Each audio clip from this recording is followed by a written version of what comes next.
Failure does not exist. Yes यार, आपको सच में लगता है कि फेलियर एग्जिस्ट करता है? मेरे 15 से 20 साल के कैरियर में मैंने बहुत से उतार चढ़ाव देखे, एंड उस एक्सपीरियंस के बेस पे मैं बोल सकता हूँ आपको, फेलियर डज नॉट एग्जिस्ट।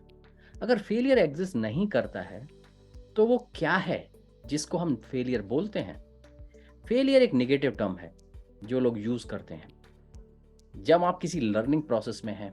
कुछ लोग उसको फेलियर कंसीडर करते हैं, और जब आपको किसी से फीडबैक मिलता है कुछ लोग उसको फेलियर कंसीडर करते हैं। तो चलिए जानते हैं प्रॉपरली व्हाट इज फेलियर। तो failure is our learning process और अ फीडबैक टू इम्प्रूव। ये एक करेक्ट डेफिनेशन है जिसको हम आजकल फेलियर बोलते हैं।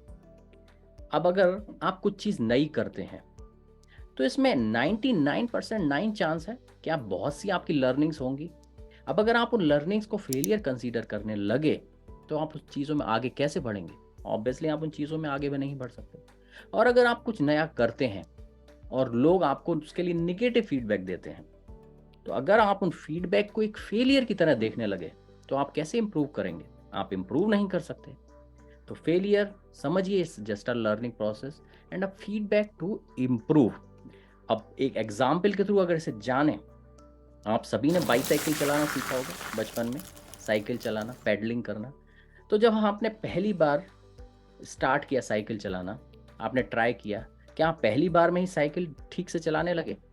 ऐसा हो ही नहीं सकता। बैलेंसिंग इज वेरी टफ है। मैं दसियों बार गिरा साइकिल से। अगर आप बिलीव नहीं करेंगे, लिटरली जब इनिशियली मैंने साइकिल चलाना सीखा, मैं तो बस सीट पे बैठ जाता था एंड मेरे दोस्त मुझे पीछे से धकेल देते थे। मैं आँख क्लोज करके फुल हैंडल पकड़े पता नहीं कहाँ घुस रहे हैं, ऐसे साइकिल चलाना सीखा। तो अगर हम साइकिल जब हम चलाना सीखे और जब हम उसमें गिरते थे हमको चोट लगती थी, अगर हम उसको फेलियर कंसीडर कर लेते तो क्या आज हमको साइकिल चलाना आता? नहीं। तो वो लर्निंग प्रोसेस था और वो फेलियर था। It was a learning process. अब अगर कोई आपको साइकिल चलाना देख कर कि आप बहुत धीरे धीरे चला रहे हैं या आप बार बार गिर रहे हैं, आपको बोलता कि तुमसे नहीं होगा, तुम ये साइकिल नहीं चला पाओगे, अगर आप उस चीज़ को, उसके निगेटिव फीडबैक को ले लेते एंड उसको पॉजिटिवली लेके अपने को इम्प्रूव करने की नहीं सोचते, तो क्या आज आप साइकिल चला पाते? ऑब्वियसली नहीं। तो इसलिए failure does not exist. At least 99% चीज़ों में फेलियर एग्जिस्ट नहीं करता। तो अगर फेलियर एग्जिस्ट नहीं करता तो फिर भाई we have this term failure. तो चलिए जानते हैं what is the ultimate failure. तो अगर आप कोई टास्क कर रहे हैं और आपको पता है आपको वो टास्क परफॉर्म करने के लिए दूसरा चांस नहीं मिलेगा, then you may consider it as a failure in task. तो आप उसको अपना उस टास्क में फेलियर कंसीडर कर सकते हैं। और अगर यहाँ आप मेरे वर्डों पे ध्यान दें, मैंने बोला है कि आप उस टास्क में अपने आप को फेलियर कंसीडर कर सकते हैं। आप स्टिल अपनी लाइफ में फेल नहीं हुए हैं, स्टिल आप सब कुछ करने के लिए फेल नहीं हो चुके हैं। तो वो है number one failure. Second failure क्या है कि जब आप परसिस्टेंटली कुछ चीज़ें ट्राई करते हैं, बट एक एक पोजीशन आती है जब आप उसको गिव अप कर देते हैं, आप सोचते हैं मेरे से नहीं होगा। तो जब आप गिव अप कर देते हैं किसी चीज़ को बिकॉज आपको लगता है आप कैपेबल नहीं है उसको करने के लिए, तो वो होता है अल्टीमेट फेलियर। तो एक्सेप्ट ये दो फेलियर्स के, जो भी आप करते हैं वो एक लर्निंग प्रोसेस है। अगर आपको निगेटिव फीडबैक मिलता है that is a improvement, indication to improve. तो चलिए अब जानते हैं, अगर आप सब कन्विंस हुए हैं कि इसमें कोई फेलियर होता ही नहीं, तो नेक्स्ट चीज आती है हम किस तरह से इस टर्म का प्रेशर अपने अंदर से अवॉइड कर सकते हैं। How can we avoid pressure of failure जो कि एग्जिस्ट नहीं करता है? तो हम बहुत सारे ऐसे बेसिक मिस्टेक्स करते हैं जिसके चलते हम खुद ही अपने ऊपर पे एक फेलियर होने का प्रेशर ले लेते हैं। तो चलिए जानते हैं कौन से हैं वो 3 से 4 पॉइंट जो आपको टेक केयर करने हैं जिससे कि आपको फेलियर का प्रेशर कभी भी ना फील हो। तो पहली चीज, focus on the process not on the end goal. तो ये है फर्स्ट पॉइंट, एंड ये बहुत ही इंपॉर्टेंट पॉइंट है बिकॉज 90 to 99% लोग यही मात खाते हैं। वो लोग हमेशा एक टारगेट बनाते हैं, एक गोल बनाते हैं अपने लिए। अब क्या होता है, आपको तो लगेगा, लोग बोलते हैं set a target, achieve your goal, focus on your goal, ऐसी बहुत सी चीजें आपने सुनी होंगी। यस, ऐसी चीजें होती हैं, बहुत से लोग बोलते हैं।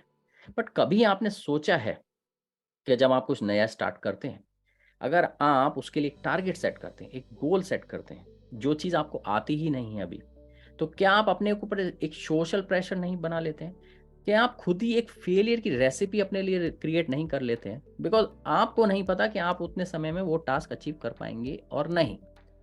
और एक टाइमलाइन और गोल बनाने का दूसरा निगेटिव इम्पैक्ट क्या होता है, वो उस फेलियर से बचने के लिए, उस सोशल प्रेशर से बचने के लिए कि लोग बोलें कि आप फेल हो गए, आप क्या करते हैं, आप प्रोसेस पे ध्यान ही नहीं देते। आप ट्राई करते हैं कि कैसे मैं इस प्रोसेस को ऐसा बनाऊं कि मैं जल्दी से वो रिजल्ट पा लूं, चाहे वो रिजल्ट टेम्परेरी हो। तो ये बहुत बहुत बहुत नुकसानदायक चीज़ है। बिकॉज अगर आप एक वेल डिफाइंड प्रोसेस के थ्रू जाएंगे, तो जो आपको सक्सेस मिलेगी वो परमानेंट होगी, वो टेम्परेरी नहीं होगी। तो इसलिए टाइमलाइंस एंड गोल बनाना बंद कीजिए, फोकस कीजिए प्रोसेस पे कि मैं जो कर रहा हूं वो करेक्ट कर रहा हूं कि नहीं। ये पहला पॉइंट है। अब तो सेकंड पॉइंट है, major your progress and don't count the timeline. तो ऐसे ऑलरेडी हमने बात की कि टाइमलाइन को कभी काउंट नहीं करना है, टाइमलाइन सेट ही नहीं करना है। बट ये बहुत ज़रूरी है कि फिर आपको पता कैसे चलेगा कि मैं प्रोग्रेस कर रहा हूँ। उसके लिए आपको अपनी प्रोग्रेस मेजर करनी पड़ेगी। अगर आप अपनी प्रोग्रेस मेजर नहीं करेंगे, देन आपको पता ही नहीं चलेगा कि आप प्रोग्रेस कर रहे हैं कि नहीं। एंड आप मोटिवेट भी नहीं होंगे कुछ करने के लिए। जो आप कर रहे थे वो आप मे बी छोड़ देंगे, बिकॉज आपने तो कोई प्रोसेस बनाया ही नहीं कि आपको पता चले आप आगे बढ़ भी रहे हैं कि नहीं। तो जब आप पे टाइमलाइंस नहीं है, जो कि नहीं रखनी चाहिए, ये बहुत ज़रूरी है कि आप पे एक वे है ये अंडरस्टैंड करने का कि मैं ग्रो हो रहा हूँ, मैं उस पाथ पे आगे जा रहा हूँ। ये बहुत ज़रूरी है। बिकॉज विदाउट टाइमलाइन, अगर आपके पास एक वो प्रोसेस भी नहीं है जो बताए कि आप उस पाथ पे आगे तो बढ़ रहे हैं, देन आप कभी भी उस पाथ को आगे नहीं बढ़ पाएंगे और अपने गोल्स अचीव भी नहीं कर पाएंगे। तो measure your progress, very important. अब थर्ड और फाइनल पॉइंट है, consider all external failures as a feedback to improve.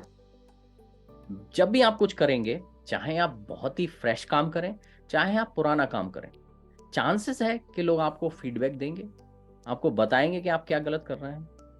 आप अगर कुछ भी ट्राई करेंगे, मे बी आप कोई गेम खेलना स्टार्ट करते हैं जहां आप उसमें हारते हैं, तो एक एक्सटर्नल फीडबैक है जो बताता है कि दूसरा बंदा आपसे बेटर है। जब आप कोई प्रोजेक्ट आपको नहीं मिलता है, जबकि आप उसके लिए बहुत ट्राई करते हैं, वो बताता है कि जिस बंदे को प्रोजेक्ट मिला है, he did something better than you. तो आपको ऑल जो एक्सटर्नल फेलियर्स मिलते हैं उनको एज अ फीडबैक लेना है, एंड उनको एज अ फीडबैक लेके उन पे इम्प्रूव करना है, उन पे काम करना है, जिससे कि आप बेटर बन सके। बिकॉज अगर आप एक्सटर्नल फेलियर्स को एज अ फीडबैक नहीं लेंगे और उनको एज अ फेलियर कंसीडर करेंगे, तो एक्चुअली आप ऐसा कुछ कर ही नहीं रहे हैं कि आप इम्प्रूव हों। बिकॉज आपने ऑलरेडी कंसीडर कर लिया है कि मैं फेल्ड हूं इसमें। और एक बार हम अगर ये कंसीडर कर लेते हैं कि we are a failure, then we will never improve. तो अपने आप को कभी भी फेलियर कंसीडर मत करिए। तो होप इस वीडियो से आपको एटलीस्ट इतना तो समझ में आया होगा कि फेलियर एग्जिस्ट नहीं करता है। ये केवल एक आपके माइंड का भ्रम है, ये एक भ्रम है वो फैलाया गया है जिससे कि आप कभी आगे ना बढ़ें, आपको हमेशा फियर ऑफ फेलियर पीछे खींचता रहे। तो फेलियर के बारे में सोचना छोड़िए। थिंक उस टाइम को जब आप किड थे एंड आप साइकिल चलाते थे, आप केवल उस टाइम को एंजॉय करते थे, उस प्रोसेस को एंजॉय करते थे। अब वही आपको अपने हर टास्क में करना है, अपनी हर जर्नी में करना है। एंड आप देखिए किस तरह से मिरेकल होते हैं एंड किस तरह से आप बड़ी बड़ी चीज़ें अचीव करते हैं जो आपने कभी सोची भी नहीं है। अगर आपको मेरा चैनल पसंद आता है, मेरे वीडियो पसंद आते हैं, तो बेल नोटिफिकेशन आइकन को क्लिक करिए, जिससे कि आपको मेरे हर नए वीडियो का नोटिफिकेशन मिले। एंड ऑल्सो मेरे चैनल को सब्सक्राइब कीजिए, दूसरों के साथ शेयर कीजिए इन वीडियोस को, अगर आपको लगता है कि ये वीडियो उन लोगों के लिए कोई वैल्यू ऐड करेंगे। चलिए guys, take care, bye bye.